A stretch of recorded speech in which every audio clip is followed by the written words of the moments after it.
Je suis allée voir Past Lives au cinéma, réalisé par Céline Song, qui est son tout premier film. C'est produit par la société A24, qui est connue pour produire des films assez audacieux, que ce soit par le choix de sujet ou par leur esthétisme. Pour le coup, là, on a un film plutôt sobre et assez terre-à-terre. Ça raconte l'histoire d'amour entre deux enfants sud-coréens, Nora et Hae-sung, dont les chemins vont se séparer puisque la famille de Nora va émigrer de la Corée du Sud pour aller vers le Canada vers l'âge de ses 12 ans. Hae-sung et Nora vont reprendre contact 12 ans plus tard sur internet alors qu'ils s'étaient complètement perdus de vue toutes ces années. Past Lives, c'est un film que j'attendais parce que j'aime beaucoup les histoires d'amour et je me nourris surtout des histoires d'amour impossibles, donc je ne pouvais qu'apprécier ce film. Je trouve que les deux acteurs, qui sont d'ailleurs très beaux tous les deux, retranscrivent parfaitement, que ce soit à travers les traits de leur visage mais aussi le positionnement de leur corps, le sentiment amoureux, la langueur et la souffrance. Celle qui joue Nora,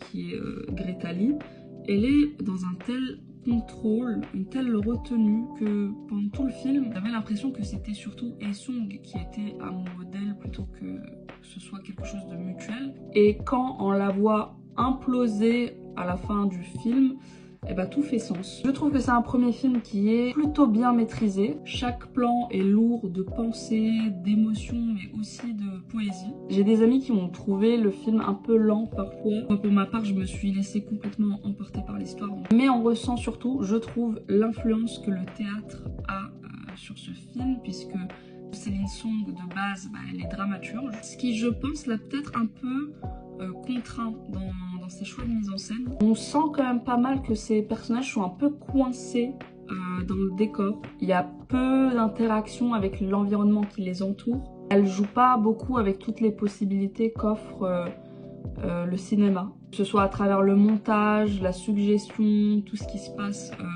hors champ, hors caméra. Elle le fait un peu, mais tout nous est montré, tout est dit de manière assez frontale. Du coup, on se concentre seulement sur les interactions humaines qui existent entre les personnages qui nous sont montrés. Je considère quand même que c'est un bon film qui a réussi à me toucher.